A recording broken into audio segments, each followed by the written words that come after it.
provide you with the lowest per GB rates, night or day. SLT 4G, driving you ever forward. Making headlines on First at 9, attempts at a resolution. An all-party conference with the President, the Prime Minister and the leader of the UMP held with the Speaker opting to sit out. The blame game. UPF MP Shahan Singha urges legal action against Speaker Karu Jayasuriya. If the Speaker thinks by having unrest in Parliament that he can disturb the government, we would like to tell the Speaker it will never happen. Political party. The United National Party meanwhile wants 2 governing party members arrested. Meeting with UN representative. Leader of the Sri Lanka Muslim Congress MP Rauf Hakim airs views on what can be done to resolve the political impasse. It's up to us political leaders to look at the grave situation we are in and resolve this amicably among ourselves. Brexit. Theresa May tells critics that getting rid of her as PM won't make the divorce any easier.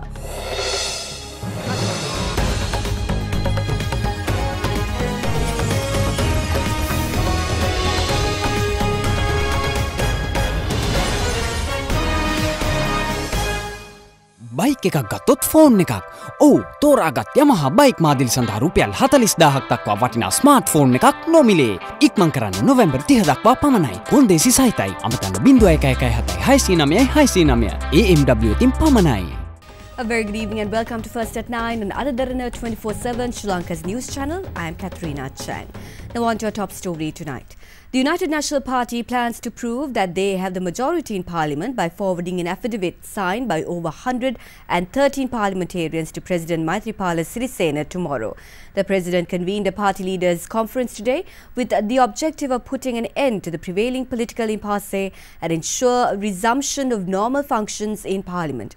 UMP parliamentarians elaborated on the planned affidavit, which intends to show their majority's support after the party leaders' meeting with the head of state today, which was shunned by the Speaker.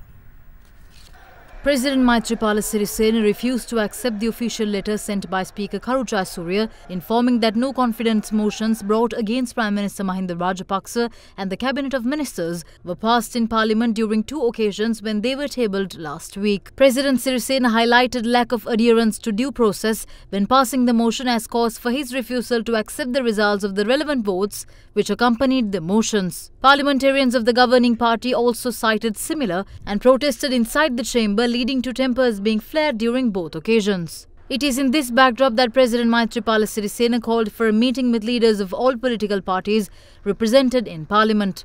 The meeting was convened with the objective of putting an end to the prevailing political impasse and ensure resumption of normal functions in Parliament. Although Speaker Karu Jayasuriya was also invited for the meeting, Speaker's media unit said that the Speaker will not be attending today's meeting. Representatives of the JVP also decided to steer clear of the meeting called by the head of state. Prime Minister Mahinda Rajapaksa, former Premier Ranil Wickremesinghe and leader of the opposition R. Sambandhan also joined the party leaders at the meeting today.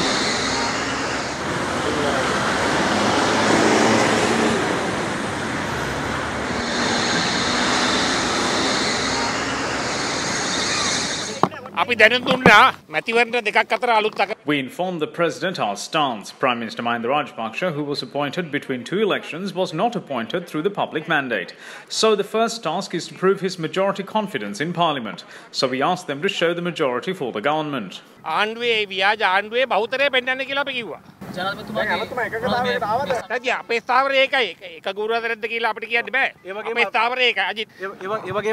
We're going to the Presidential Secretariat tomorrow to hand over an affidavit with signatures of over 113 parliamentarians. This will be our way of proving to the President that we have the majority. Parliament will convene tomorrow and we will present a proposal. We didn't come to a final agreement. We only said that we will prove the majority confidence with 113 parliamentarians.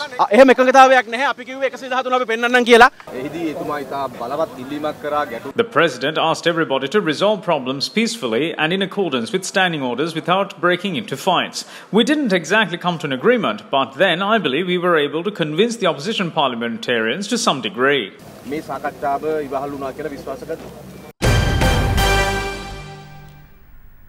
The United National Party is calling for legal action against MP Prasanna Ranavira as well as other parliamentarians for damaging parliament property and assaulting members of parliament as well as police personnel on Friday. These sentiments were expressed at a media briefing held at Temple Trees today, where MP Mujibur Rahman also went on to accuse the government of launching a campaign to bribe parliamentarians, urging them to cross over. On Friday, parliamentarians of the government staged a protest inside the parliament chamber, demanding that two MPs of the United National Party, Palitha Thevaraperuma and Ranjan Ramanayaka, be arrested. The duo was seen holding objects resembling knives the day before during the brawl which erupted in the House. During yesterday's protest, government MPs hurled various objects towards the Speaker and the opposition, claiming the Speaker did not give a favourable response to their arrest calls. Parliamentarians of the UNP also accused the governing party of throwing water mixed with chili powder at the opposition. They mix chili, they throw to the police, and to me, it went into my eyes also. A video clip showing UPFA MP Prasanna Ranavira assaulting a police officer on Friday is also in circulation in social media.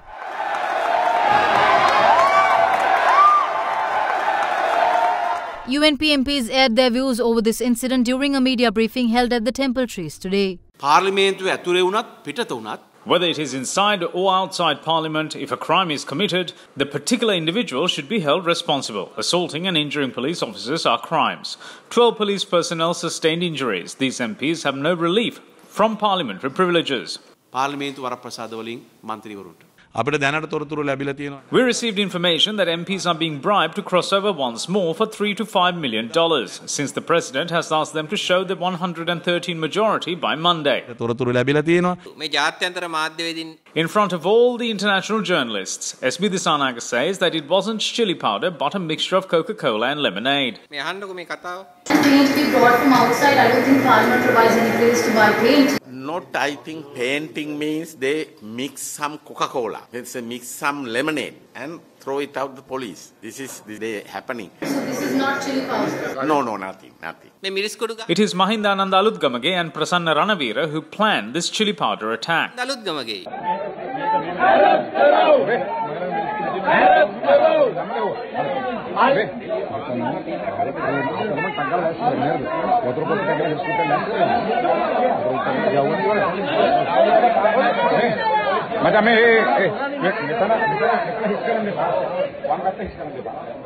In the meantime, responding to a statement issued by the Secretary to the Prime Minister on the process of passing the no-confidence motion, MP Ajit P. Perera said that the procedure followed by the Speaker was correct and challenged the Secretary to the Premier to prove him wrong.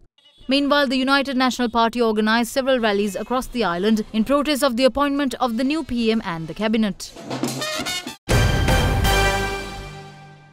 UPFA parliamentarian Shahan Sema Singh is of the view that charges must be filed against Speaker Karu Jayasuriya for aiding and abetting murder. The parliamentarian expressed these views at a media briefing held in the Prime Minister's office today, where he went on to show several videos of the Speaker Karu Jayasuriya turning down a party leaders' meeting requested by the governing party to mitigate the chaotic situation which prevailed in Parliament on Thursday. We saw how UNP parliamentarians were trying to kill MPs using knives. MP Palitha Thevaraperuma would have stabbed someone had MP Johnston Fernando not seen what was happening. Thevaraperuma then lied to media saying it was only a pen, but went on to threaten that he would have stabbed someone had he been carrying a knife. I will now show you visuals captured by MP Susantha Punchinilame.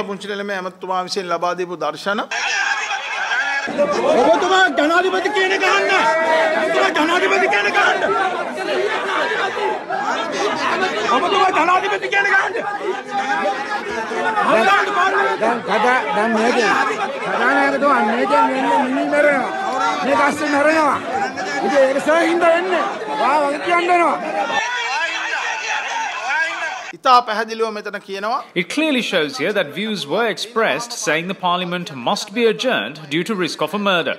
But the Speaker doesn't listen to these requests. I will now show you another video.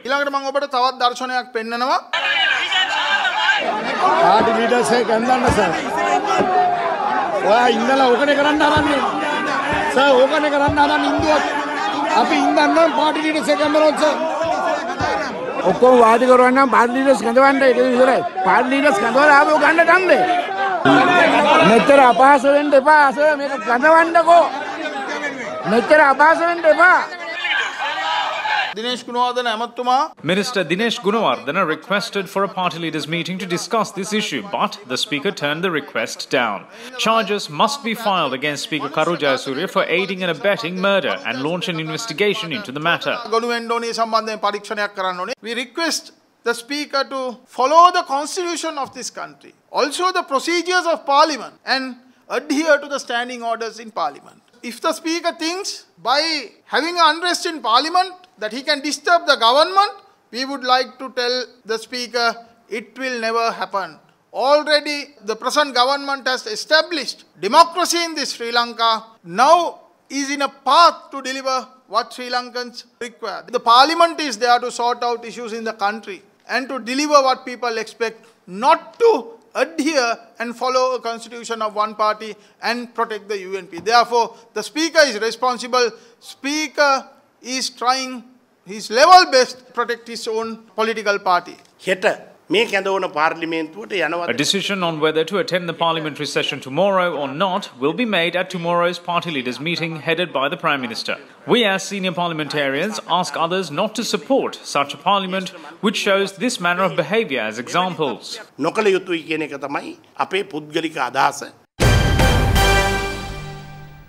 Prime Minister Mahinda Rajapaksa celebrates his birthday today. In view of the significance of the day, several religious events were worked off to invoke blessings on the Premier. A Pirit chanting was organised in line with the annual Katina Puja of the Sri Sambodhi temple along the Bauddha Lokamavat in Colombo last evening in view of Prime Minister Mahinda Rajapaksa's birthday. The Katina procession commenced from the Prime Minister's official residence along Vijayarama in Colombo 7. Thereafter, religious observances were held throughout the day at Sri Sambodhi temple in celebration of the Premier's 73rd birthday. Former Defence Secretary Gotabaya Rajapaksa was also present for the celebrations. In the meantime, religious observances were also held at the Abhayarama temple in Narayanpeta this morning to mark the Premier Rajapaksa's birthday. Meanwhile, the Sri Sambodhi temple was also the venue for another religious event organised to invoke blessings on the Prime Minister. It was held under the auspices of Inspector General of Police Pooja Jayasundara early this morning. Super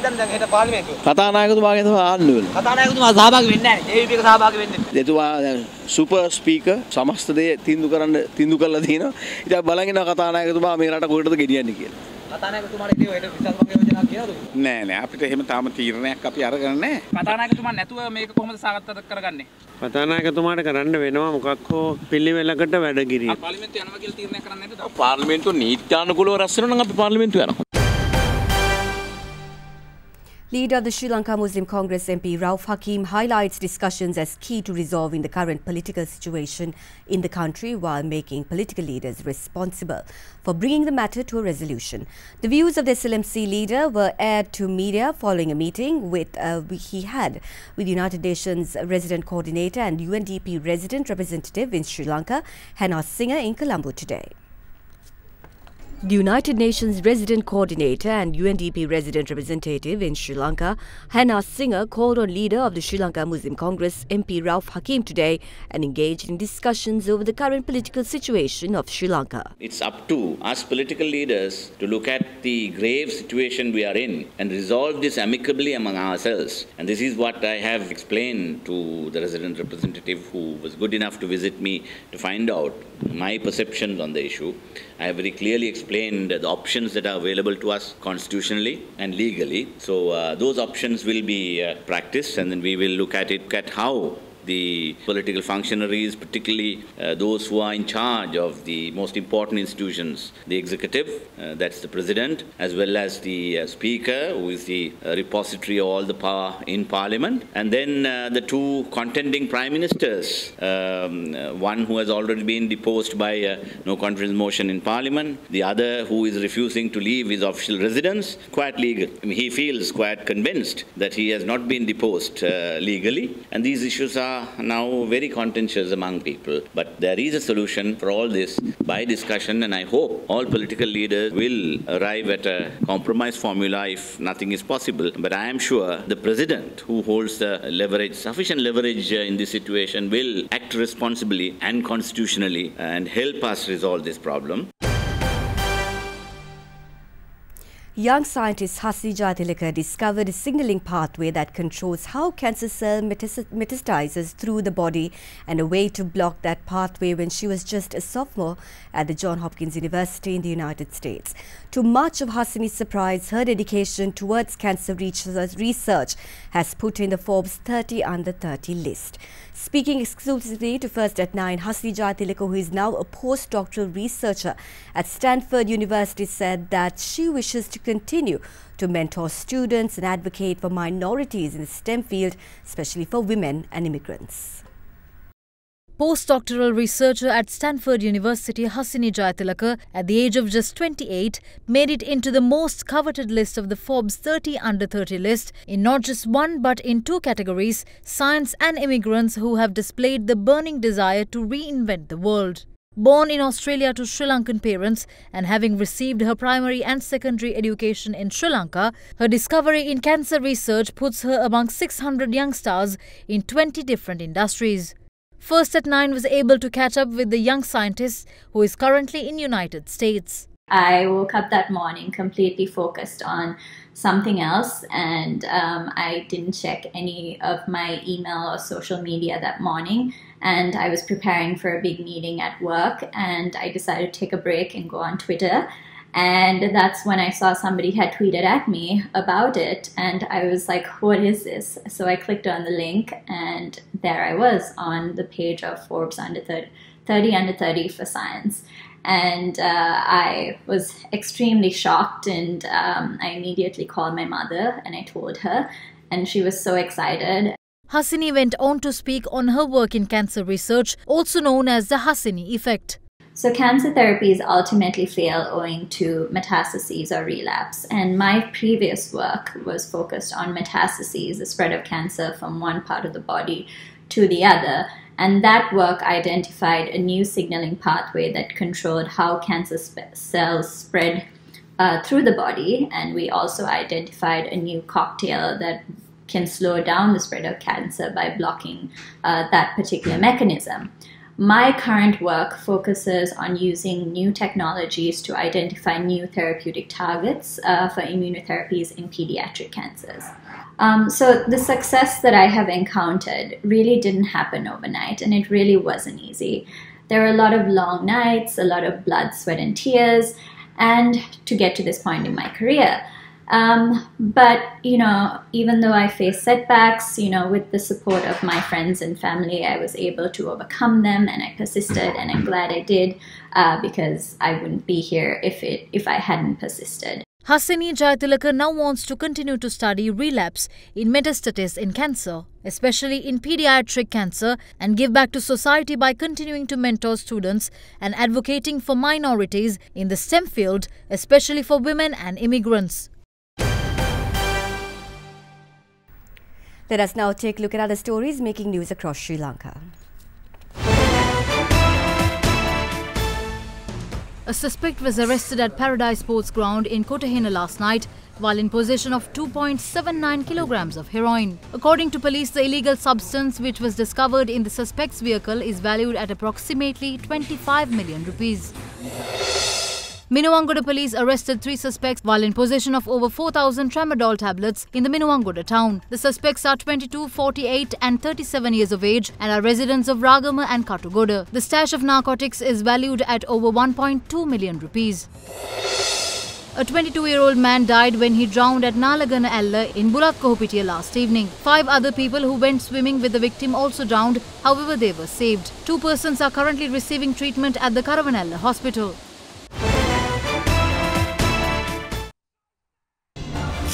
Watching Sri Lanka's award-winning news channel, Derana 24/7.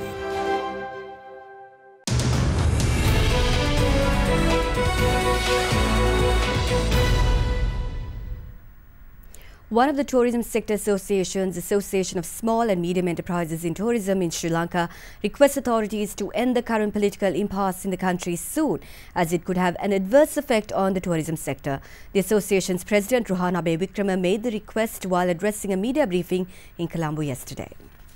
and we are the only recognized one and only tourism sector representation for SME in Sri Lanka. We have been recognized by the Ministry of Tourism and also Sri Lanka Tourism Authority. So at this stage, we are very worried about our members because our members are all SME sector. They have a lot of difficulties and they take loans from higher interest rates. And if the country situation is going to be bad, they will affect, the business will come down and they have to close down their business. Because at this juncture, we have been recognized the #1 destination by Lonely Planet, and we introduced a new tagline as So Sri Lanka, and we did a lot of marketing. Sri Lanka has spent a lot of money. It is all our industry money. We are paying TDL, and industry want that money to be spent for the development of the industry. So we are requesting all honorable people to settle down the issues of this country with respect of the SME sector, and tourism industry is the most important industry. We bring a lot of money, but we don't get anything duty free. So we humbly request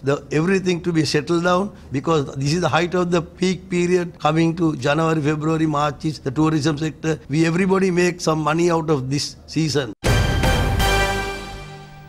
Central Bank of Sri Lanka says that Sri Lanka Prosperity Index increased to 0.771 in 2017 from 0.661 recorded in 2016, mainly due to improvements in economy and business climate and socio-economic infrastructure sub-indices. Central Bank in a statement added that economy and business climate sub-index has improved during 2017 due to increase in per capita gross domestic product and enhancement of the aspect associated with employment. The statement further says that the improvement to the road network with extension to the expressways, construction of bridges and flyover projects, availability of electricity facilities and improvements in pipe-borne water quality were the key drivers were the remarkable increase.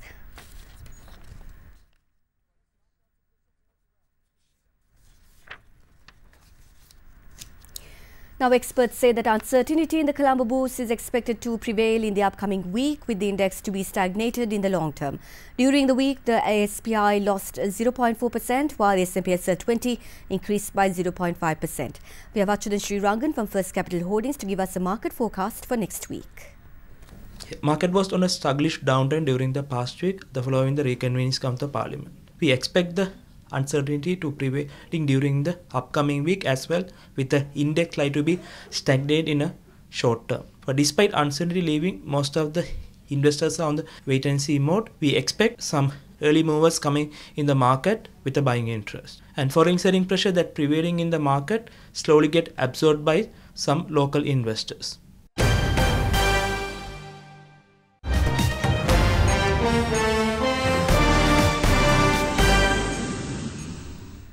On international news, UK Prime Minister Theresa May has told her critics that getting rid of her as PM would not make delivering Brexit any easier.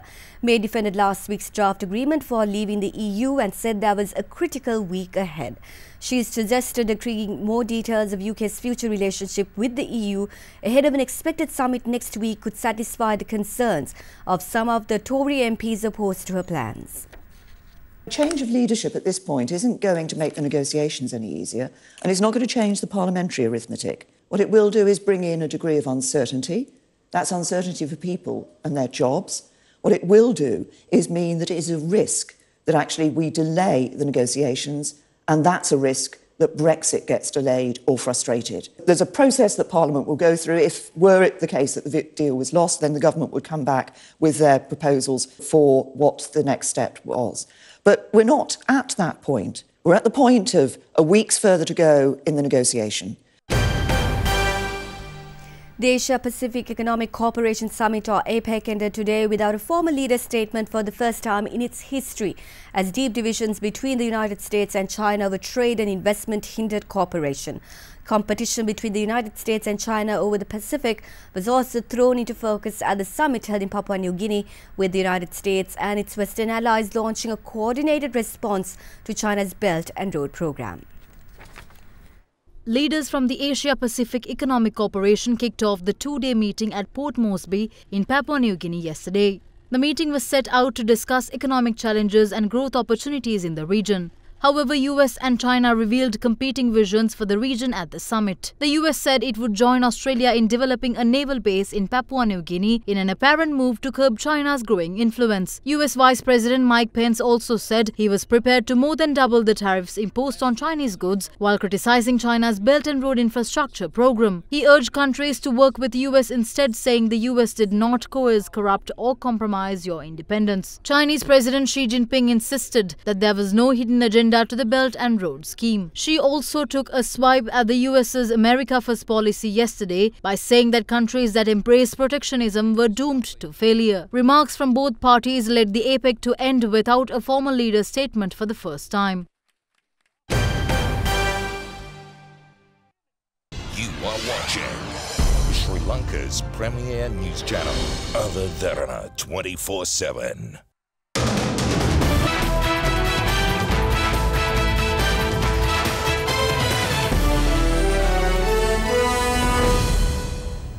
In tennis news, Roger Federer suffered a shock defeat to Alexander Zverev in the semi-finals yesterday, meaning he will not secure his 100th career title this season. In the second semi-final, world number 1 Novak Djokovic put in a ruthless display to beat Kevin Anderson and reach the final of the ATP Finals in London.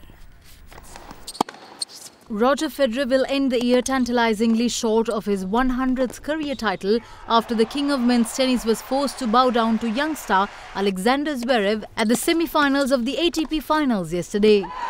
Game. First set, Zverev. 37-year-old Federer, whose 99 titles are second only to the 109 of Jimmy Connors, began the day's first semi-final as favourite. But it was German Zverev who revelled in the big match atmosphere at the packed O2 Arena to win 7-5, 7-6. Third match is Zverev.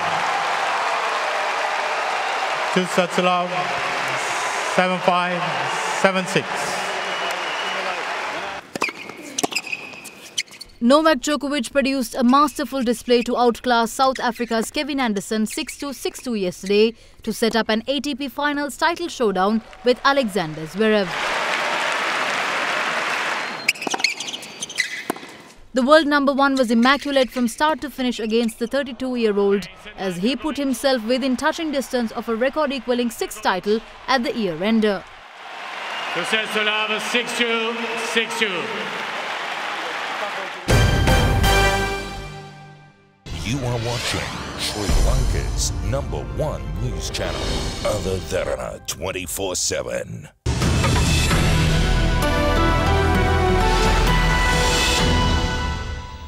Moving on to our weather forecast for tomorrow, temperatures are to vary between 20 to 27 degrees Celsius with the highest expected in Madura.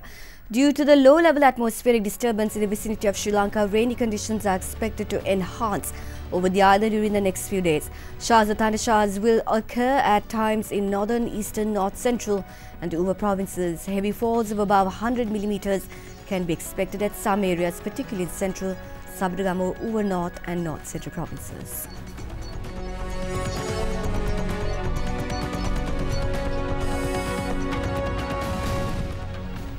Let's now take a look at your city-by-city forecast for the next 24 hours.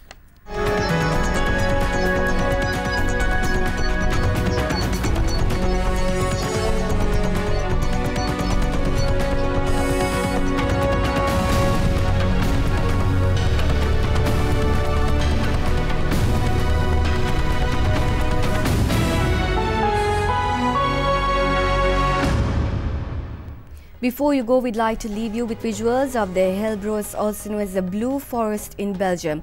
The forest is covered with millions of bluebells from late April into May. The otherworldly transformation of the 1,360-acre woods has a floral carpet brushing up against the lean beech trees. We hope you enjoy these visuals and have a pleasant evening.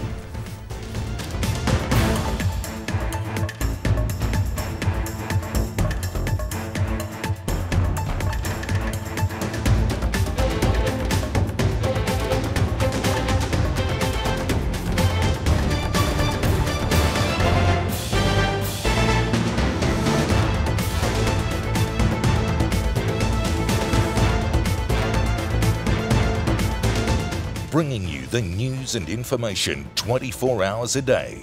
This is Sri Lanka's premier news channel, Derana 24/7.